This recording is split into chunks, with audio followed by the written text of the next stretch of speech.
And gentlemen,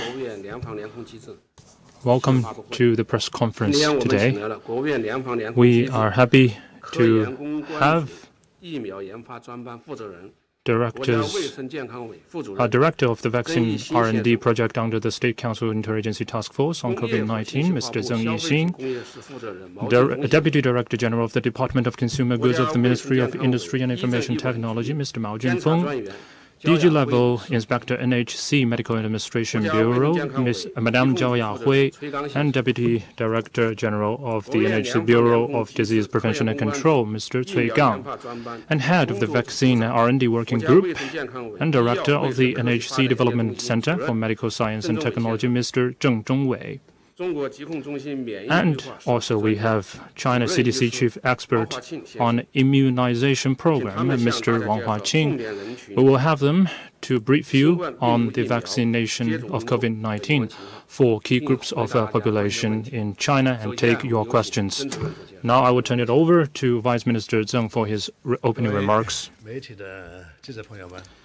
Good morning, friends from the media. First, thank you for your support and care for our vaccine R&D and project here in China. As you know, safe and effective vaccines are the most effective weapon for preventing virus-related diseases.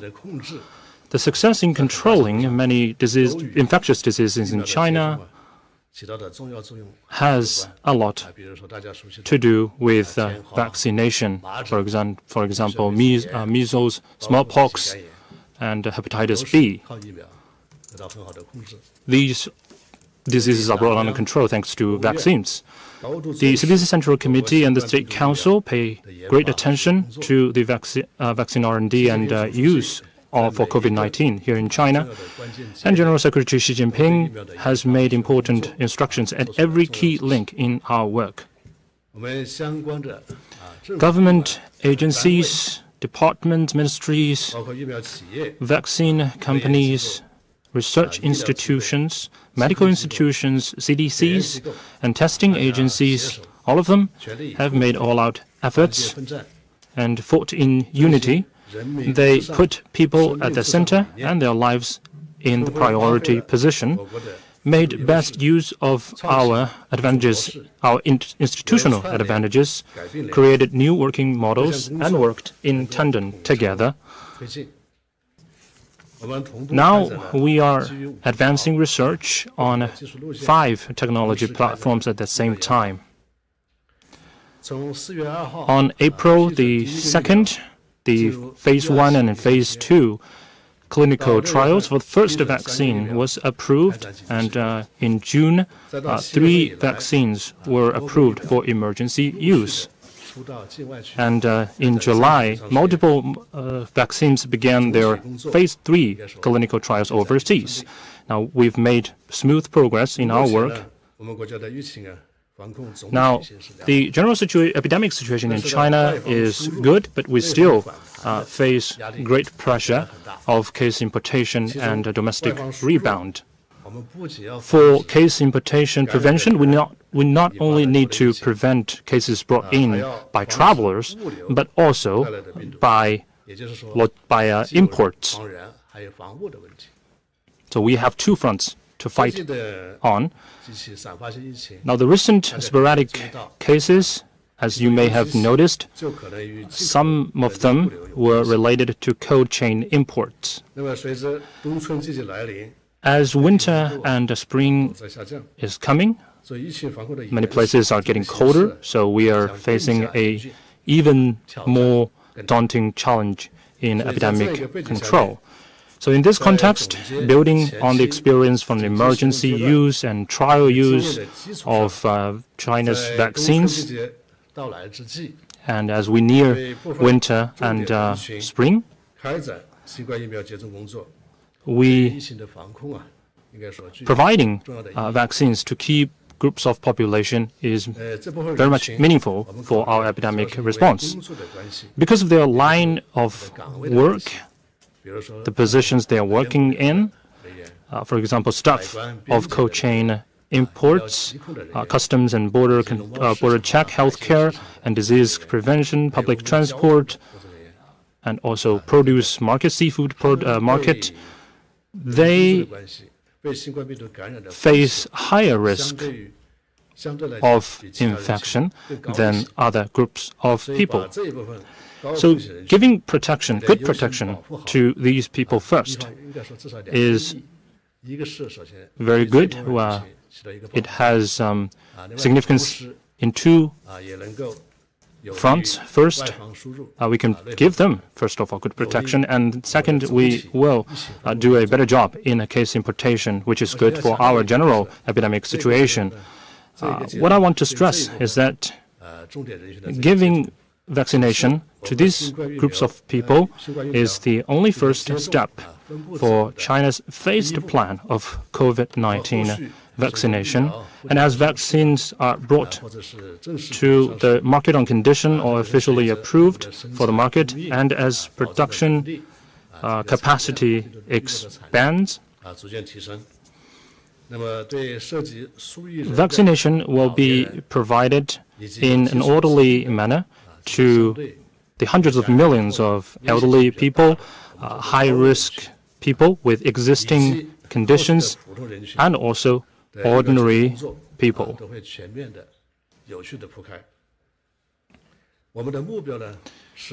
We aim to give active immunity to the members of public to build a group shield for our people, so as we will bring this virus under effective control as soon as possible.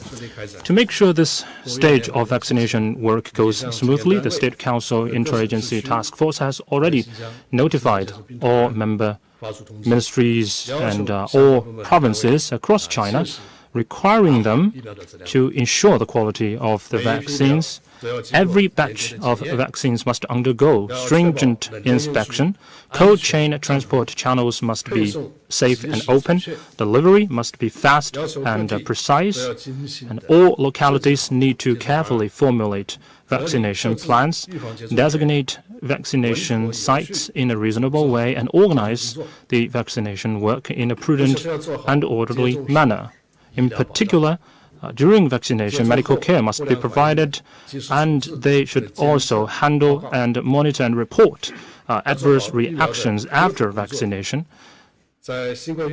We should conduct public education. We know that the COVID-19 vaccines are a public good. So on the one hand, we should keep people informed, have their consent, vaccine them for free. And also, we should strengthen their sense of obligation and responsibility so that all high-risk groups of people are vaccinated. Thank you. Now, the floor is open for Q&A.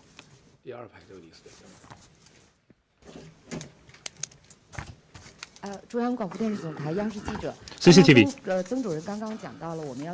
As Vice Minister Zeng said that we will give vaccinations to key groups of people in China. So what groups are they, and where are they going to have this vaccination? Are they going to get vaccinated on their own or be organized by their employers? And the biggest question is that can I, as an individual, sign up for vaccination? I will invite Mr. Cui Gang for this question.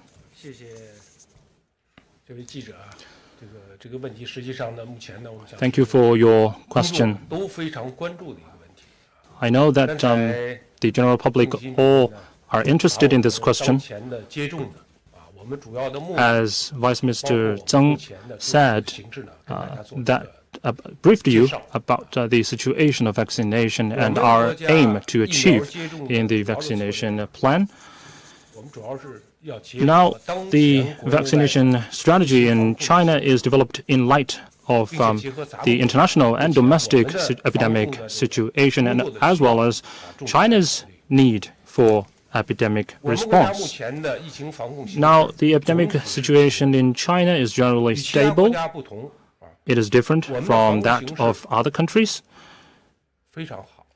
We are doing a very good job, and we are seeing very good situation here in China. Various response measures are put in good place. As Vice Minister Zeng said, our priority task now is to prevent case importation and domestic rebound. This is what we care about most at the current stage. So, we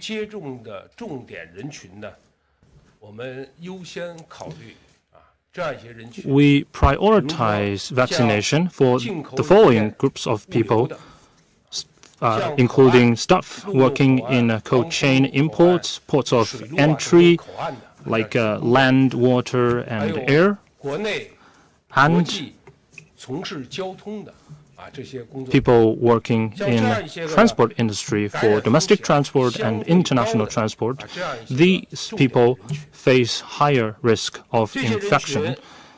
So if we vaccinate them first, then they will have gained immunity against this virus, and that will mean an additional shield for the general public in their work and life.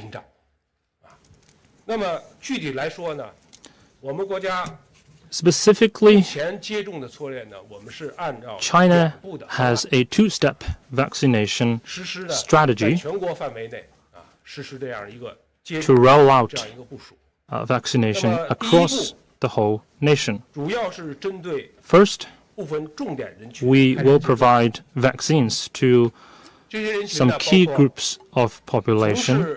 Like I said, people working in cold chain importation, customs, border check, shipping piloting, flight crews, produce market, public transport, medical care, and disease prevention and control, as they face higher risk of infection.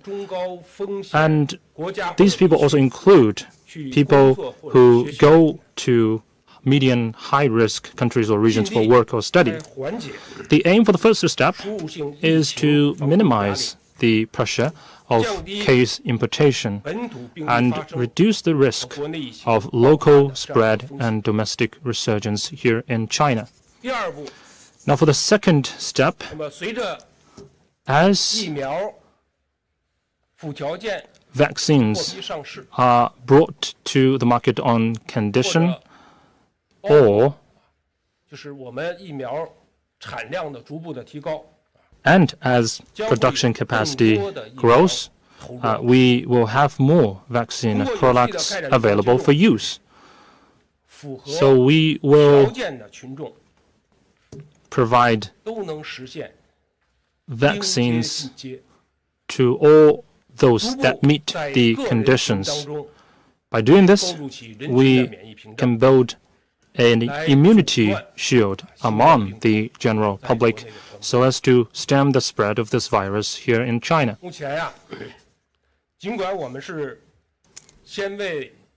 Now, it is true that we will provide COVID-19 vaccines to some groups of people, but those people unvaccinated do not have to worry. As you know, we have already taken a lot of effective preventive and control measures. For example, as individuals, we can take good self-protection in public spaces, wear a mask, keep social distancing, wash your hands frequently.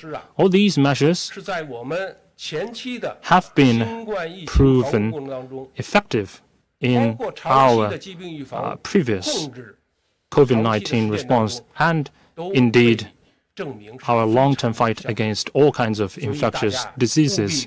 So please continue to keep good self-protection.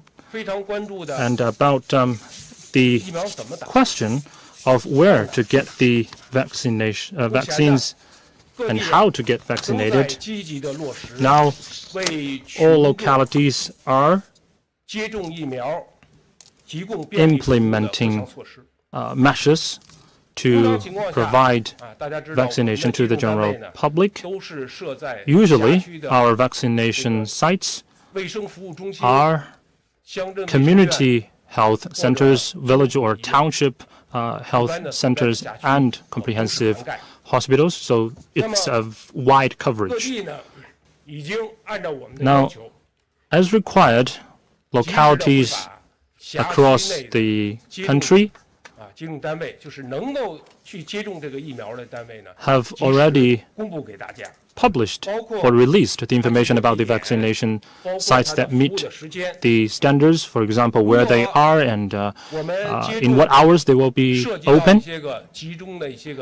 So if organizations, companies, or other employers want to have collective vaccination, we will provide delivery. We will provide services to their door, but we will also have a set of stringent procedures.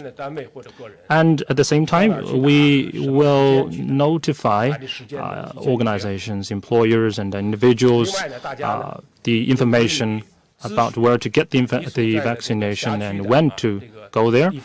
On the other hand, you can also consult your communities, your local CDCs and health authorities for more information. And please, you can follow the information release platforms for health information.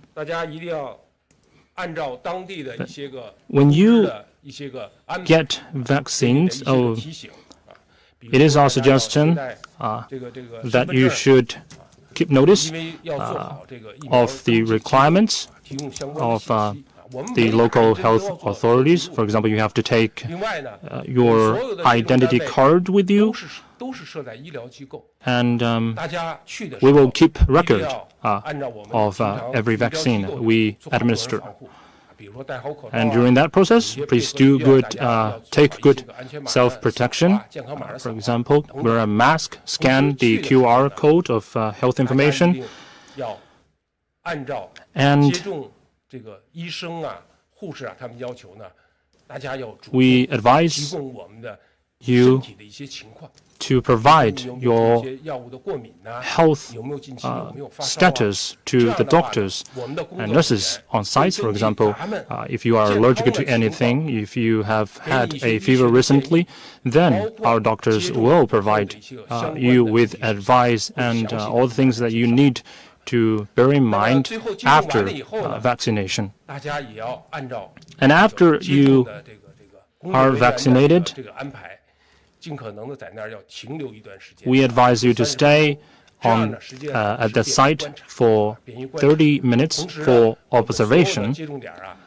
And in every vaccination site, we will provide you a vaccination certificate for any further possible use. This is all from me. Okay, next question.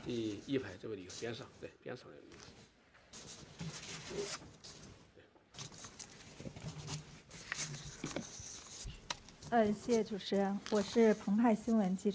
you. The paper, according to media reports, some recipients have had serious adverse reactions such as pain, headache, or allergy. So what should they do after showing these symptoms? How should they handle this situation? And who is responsible for the monitoring and report of the adverse reactions after vaccination, and what role are these reports going to play?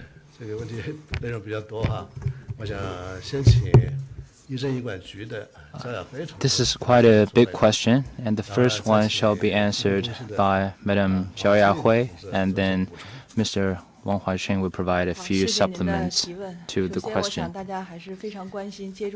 Thank you very much. I know that the safety of vaccine is of great concern to the public. And vaccination is a way of providing protection to the body. However, the vaccine is, after all, foreign to human body, so some may have adverse events after vaccination. But we have to distinguish two phenomena. One is adverse events, and this refers to those reactions that have nothing to do with the purpose of vaccination or are unexpected after qualified vaccine are vaccinated in a standardized way, and they usually include common reactions and rare reactions. And it is natural in vaccination. And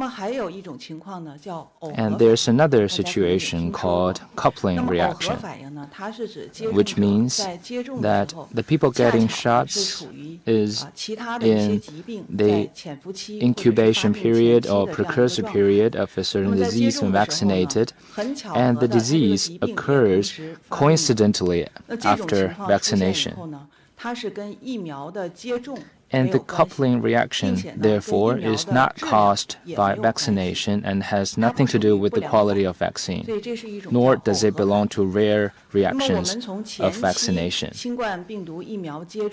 And the previous vaccination results show that the adverse reactions after vaccination mainly include, and these are the findings we have discovered in China, may not be applied internationally, but mainly the adverse reactions include fever, headache, flush or induration at injection sites, cough, loss of appetite, vomiting, diarrhea, and etc. And to make sure that the vaccination is carried out in a safe and secured manner, we put the safety concern at a very priority basis. We put forth several measures for medical treatment in case of vaccination, and we require all vaccination sites to meet both vaccination conditions and treatment needs. We hope that by doing this, we'll ensure timely and effective handling of adverse reactions. All medical workers involved in vaccination and treatment work have been well trained and qualified before taking up their posts. They must be qualified and skillful in vaccination and at the same time be able to identify common adverse events in time and deal with them quickly. We have organized and carried out medical treatment training program on the adverse events of COVID-19 vaccination for medical workers across the country. And at the same time, we also asked the local health departments to divide the local vaccination tests into several regions.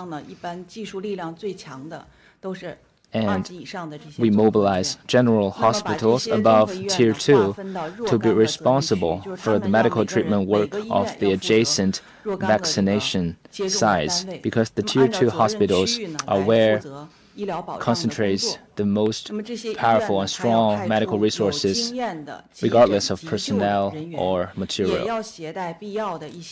And we have also sent experts to the vaccination sites with key medical materials and equipment.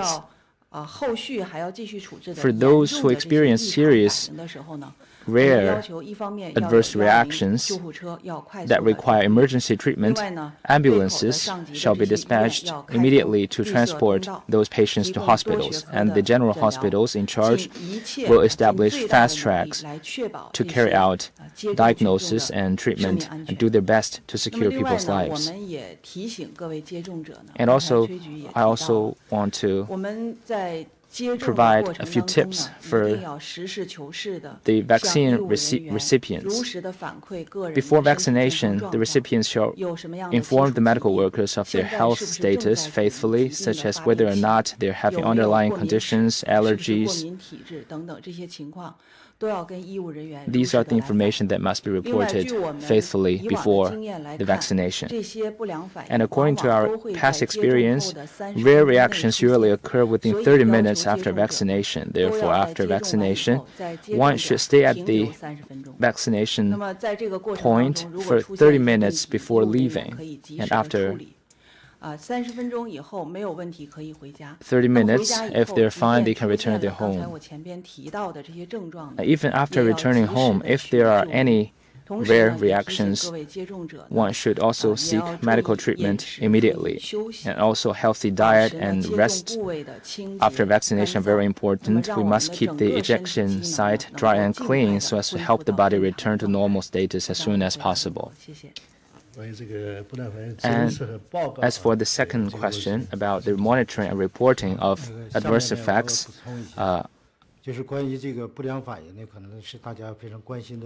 now, I will add a few words. I know this is a question a lot of people are interested in.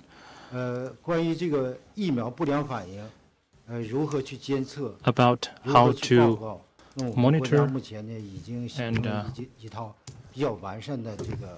we have a complete set of laws and regulations on the monitoring and reporting of vaccine, such as the Vaccine Administration Law, the National Plan for Monitoring Suspected Rare Vaccination Reactions, and the measures for identification of rare vaccination reactions. All of these laws and regulations have clear provisions on the monitoring and reporting of adverse vaccine reactions. Actually, the provisions have provided very much details about the monitoring and reporting of the vaccination. They identify the responsible reporting units, responsible reporting person, content and time limit of reporting. And the provisions also specify the content of reporting, including what kind of illnesses and symptoms are included in adverse events, and also how fast should you report. These are all clearly stipulated in the laws and regulations. And also the provisions specify the criteria for suspected adverse vaccine reactions that need to be investigated, and the diagnosis or identification of adverse vaccine reactions shall be completed by the expert groups or medical associations at all levels across the country. The monitoring of vaccine adverse reactions is realized through the monitoring information system established by the China CDC. This system realizes information sharing between disease control agencies and adverse drug reaction monitoring agencies. I will also regularly analyze and evaluate the information. In case of any major events, timely analysis and evaluation will be carried out.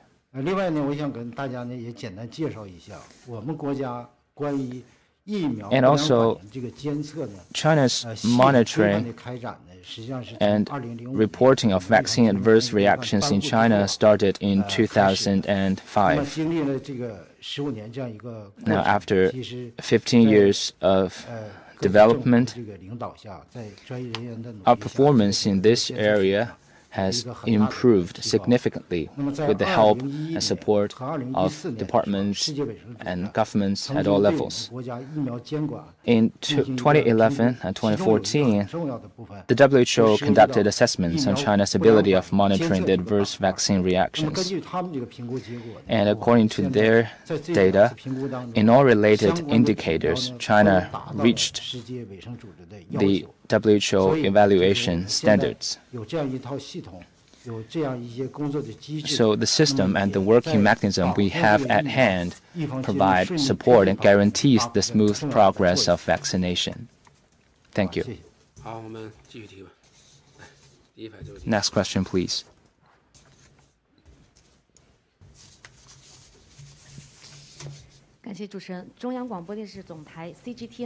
CGTN. I want to know how long can the existing 3 vaccines function?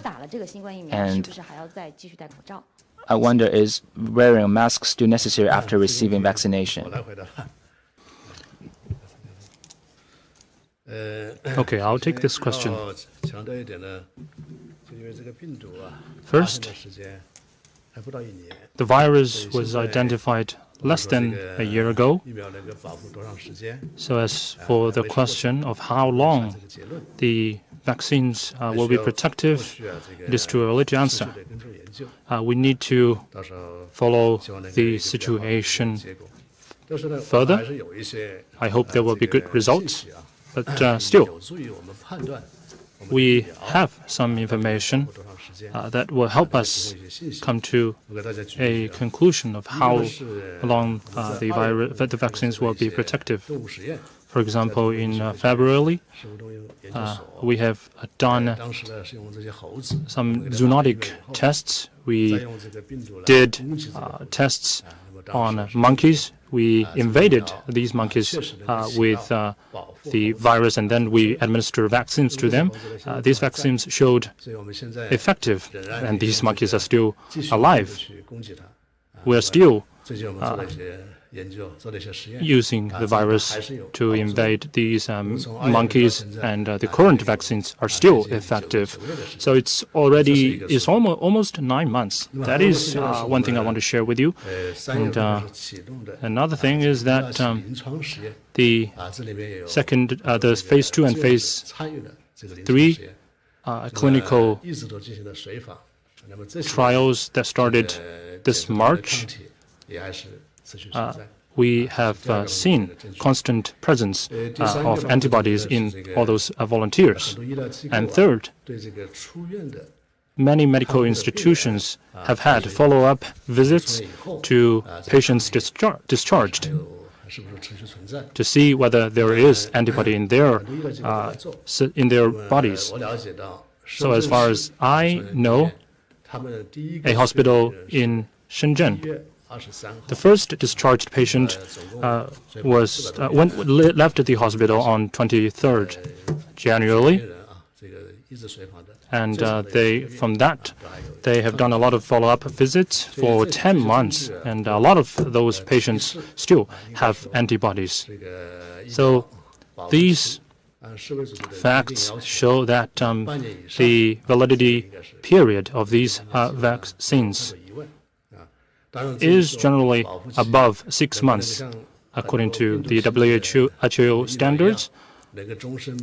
There's no big question about that. But as for these vaccines will be lifetime useful or useful for 5 or 10 years, I don't know the answer. Another thing is that should we administer the vaccines every year, just like flu vaccines? So I should answer why the flu vaccines are administered every year. It does not mean that it will only stay effective for 1 year. It is because the flu virus, keeps mutating. So that is why we need to adapt our vaccines to the mutation of the virus. It does not mean the effectiveness expires within 1 year. It's just that we need to change our vaccines according to the mutation.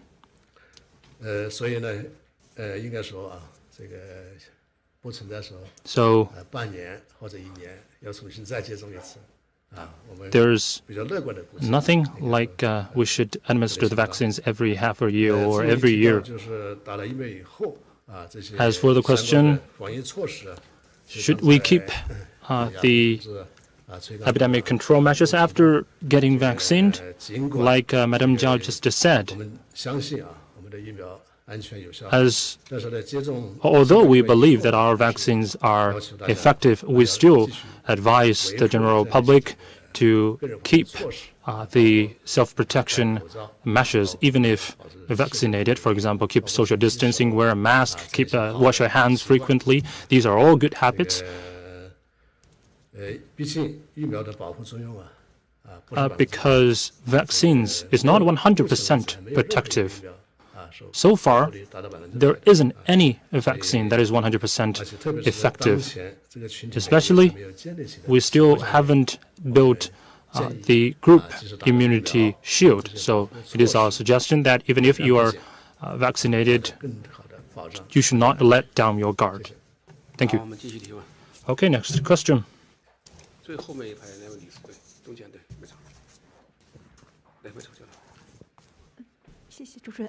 Thank you. South Morning Post. You mentioned the key groups of people that are going to be vaccinated. So how many people are there? And how do you segment them?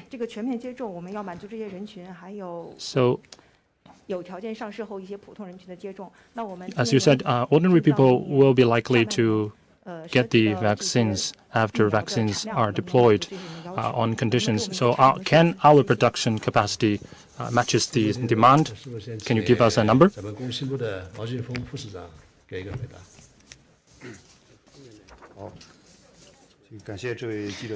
Now I invite the official from the Ministry of Industry and Information Technology to answer.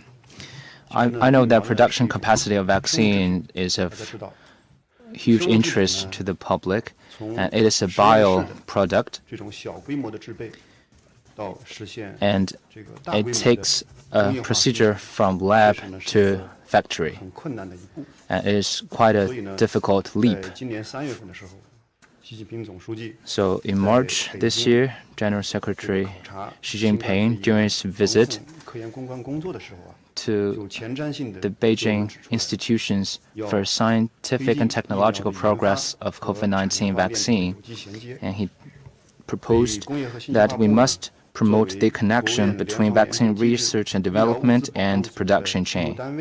As the leading unit of relevant work, our ministry has been faithfully and earnestly implementing the important instructions of General Secretary Xi Jinping and work in accordance with the State Council Interagency Task Force. We have worked together with the vaccine team of the Interagency Task Force to closely follow the progress of COVID-19 vaccine R&D, helped enterprises to speed up the production progress, and fully prepared for large-scale production. Three main areas of work have been carried out. First is to strengthen the scheduling of vaccine production. The ministry established a special working team on COVID-19 vaccine production. Weekly scheduling is carried out on building up capacity of key vaccine enterprises. And local government departments have assigned special personnel to discuss with the enterprises to carry out targeted services to help them solve the practical difficulties in capital, land, and other areas. And the second is to accelerate the building up of vaccine production capacity by promoting enterprises to build up their vaccine production capacity. Three enterprises, namely the CNBG's Beijing Institute, its Wuhan Institute, and Sinovac, have completed their building up of production capacity. They have passed the biosafety inspection and now have all the conditions for large-scale production. And they can meet the demand of the vaccination of key groups of population. And large-scale production can be organized after the Medical Administration Department approve the listing of their products.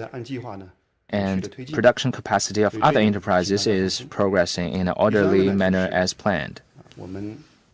Third is to ensure the smooth supply chain of vaccine production. As I said, it is a very complicated issue, and it is technically challenging in producing vaccine. We have reviewed the industrial supply chain of vaccine comprehensively and helped enterprises to analyze the supply risks of production materials, facilitated the cracking of technological difficulties on producing key materials. We have also helped upstream and downstream enterprises to strengthen the docking of supply and demand.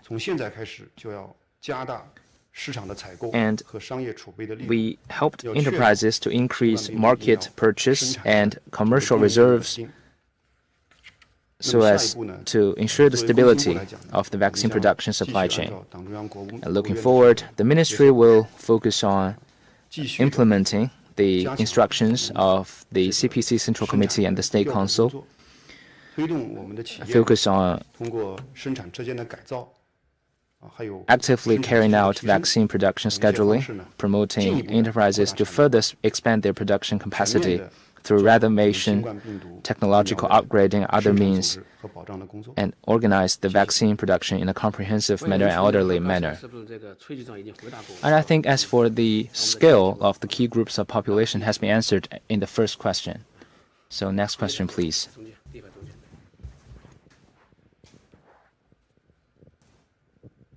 Hong Kong Economic Daily. And we launched the emergency use in July 22nd. I wonder how is the progress and is the public feel safe to get vaccination?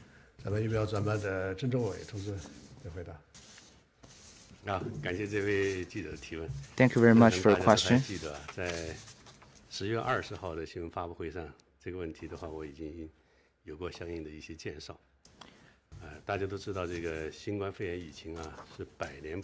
And as I said in the previous press conference, this is a global pandemic sweeping across the globe. And we authorized the emergency use in June and started the emergency use vaccination in July. Since July, on the basis of consent and voluntary basis, we have started vaccination for high-risk population. So far, more than 1 million doses have been vaccinated.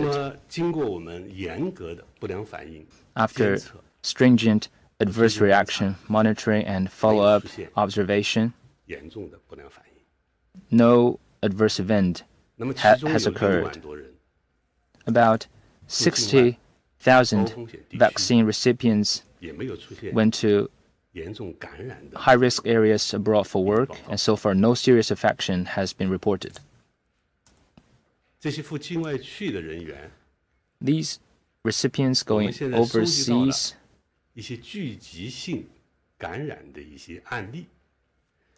actually, from the information we have received of some cluster cases abroad, those receiving vaccines are much more safer than those without shots. And the inactivated vaccines for emergency use coming from CNBG and Sinovac. These vaccines are going through phase 3 trials overseas. And up to now, more than 75,000 people have been vaccinated with about 150,000 doses. And studies haven't found any serious potential safety concerns of vaccines. It is because of such progress that we decide to carry out the COVID-19 vaccination for key groups of population. Thank you. Next question, please.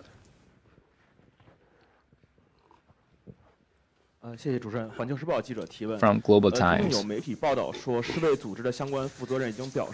And according to media reports, the WHO officials suggested that COVID-19 has appeared with several mutations. How far has the mutation gone worldwide, and will it affect vaccination effect?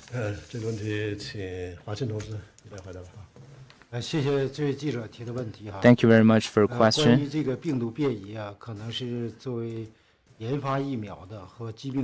Mutation is also a very hot issue. Actually, virus as a simply structured element is natural to mutate, and the mutation will not affect its severity of infection or the readiness of infection. It will not affect the performance of vaccine in terms of immunity. And COVID-19 virus may mutate quicker than other DNA nucleic acid virus. But all institutions around the world are following closely and paying close attention to virus mutation and carrying out relevant research. The current findings show that the COVID-19 mutations have not affected the performance of the existing vaccines. The mutations are in a normal range. We know that when the virus is separated, some institutions may examine the genome sequence of the virus. There are hundreds of thousands of ways to separate, examine the general genome sequence, and no significant mutation has been found. And the mutations are all in a normal range.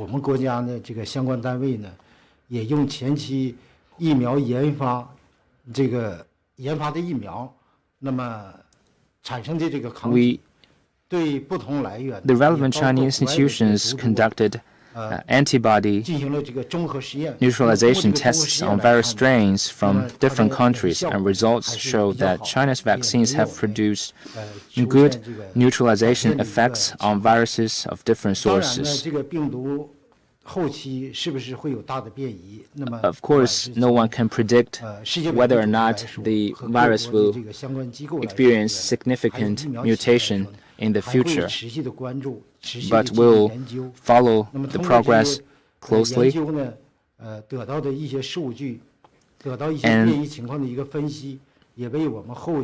the data we have at hand and the data we follow, the updates we follow on the mutation, will provide us a solid support for our future research and development.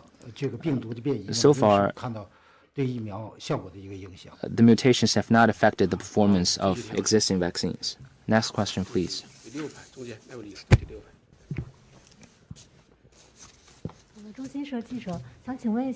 China News.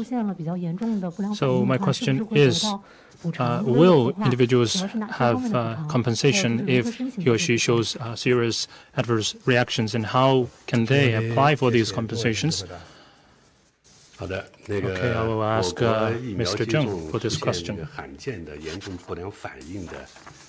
For the assessment and compensation of rare serious adverse reactions after vaccination, China has a complete management system. And according to Drug Administration Law of the People's Republic of China and the Vaccine Administration Law of China, localities have developed regulations on the compensation. They have accumulated abundant experience, laying a good foundation for the following work. I believe they can properly handle the issue of compensation for the serious adverse reactions. If there is serious adverse reactions in the COVID-19 vaccination, localities across the nation will handle this issue according to relevant principles. Next question, please.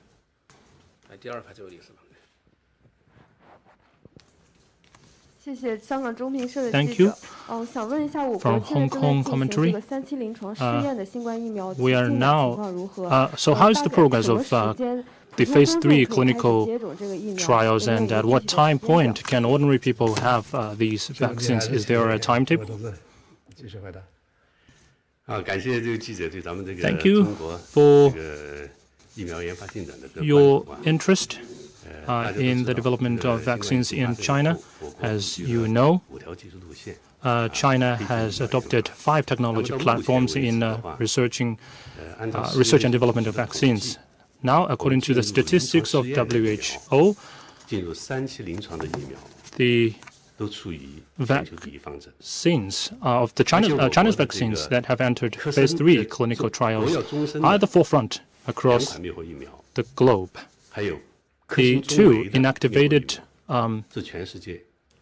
vaccines from Sinovac and another company in China were among the earliest that entered into clinical trials around the world. But as you know, because we have done a really brilliant job in epidemic control, we do not have the right conditions for phase 3 clinical trials. So the 5 vaccines that have entered phase 3 clinical trials, the trials are all being done overseas. So the countries and regions that have cooperation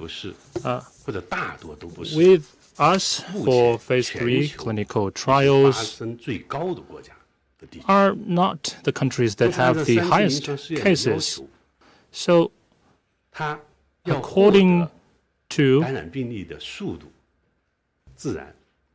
the requirements of clinical trials of phase 3, we will not be able to gather enough cases in the quickest pace. Now, so far, we have already gathered enough cases for unveiling mid-stage results of the test, and we are reporting the data to our authorities, and we will make public these data in time. If the data matches the requirements and standards, the authorities, the NMPA, will approve the deployment of vaccines unconditional officially. Then we will be able to expand our production capacity. We are ready for large-scale production. Next question.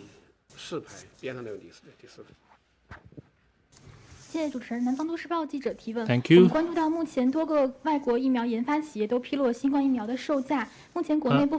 A lot of foreign media have made public the price of their vaccines, and now China's price is about 200 yuan a dose. Will the prices be lowered in the future? Actually, I answered this question in the press briefing on October 22nd. As for the price of the vaccine, it is determined mainly by enterprises, but there are a few principles must be abided by. First, the vaccine must be a public good. So this nature determines the price of the vaccine must be determined by the cost. And also, the price of the vaccine shall vary from the scale of production and the scale of application. And once the vaccines are listed, there will be formulated a pricing mechanism accordingly. So as time is limited, last two questions.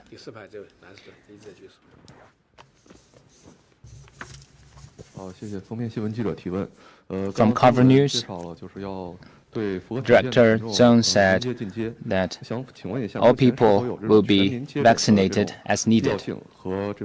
I wonder if the whole public is necessary to receive vaccination. Is there a timeline to provide all-cover vaccination?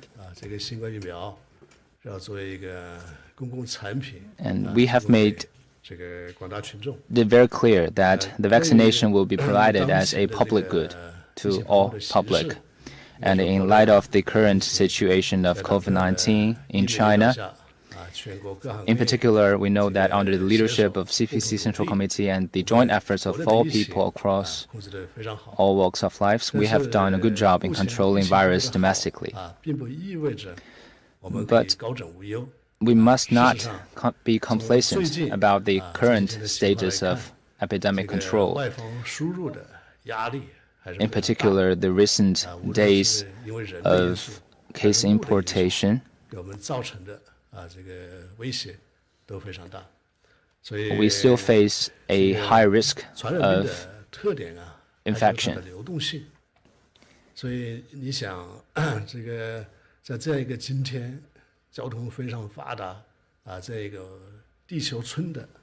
We are now living in an interconnected global village, so we should do our best to provide immunity and protection for people so as to secure a victory over the virus.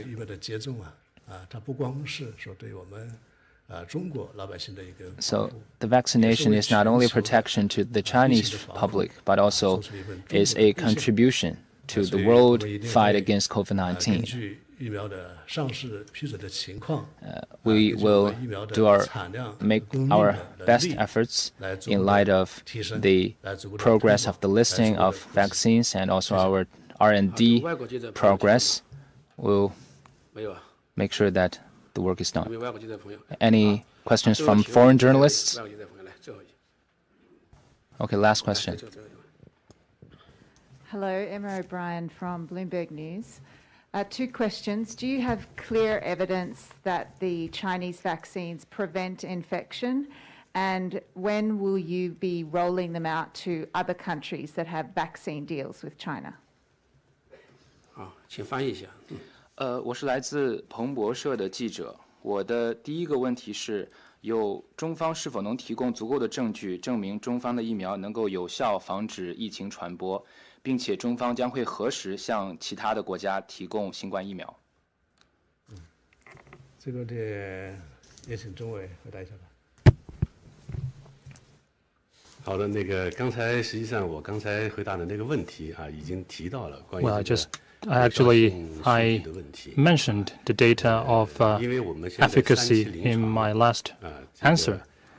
进展最快的疫苗企业 The company that is doing the fast, that is going the fast in a clinical trial phase 3 has gathered enough cases for unveiling mid-stage tests, and they have been providing data to the authorities, and if approved by the authorities, they will make public the data, and then you will see how effective the vaccine is. And the next point is that, as you may remember, that at the 73rd World Health Assembly, President Xi Jinping pledged that COVID-19 vaccine deployment and development in China, when available, will be made a global public good. This will be China's contribution to ensuring vaccine accessibility and affordability in developing countries. Now, in our production capacity planning, we have already done relevant arrangements. This is so much for today's press conference. Thank you, everybody. Thank you.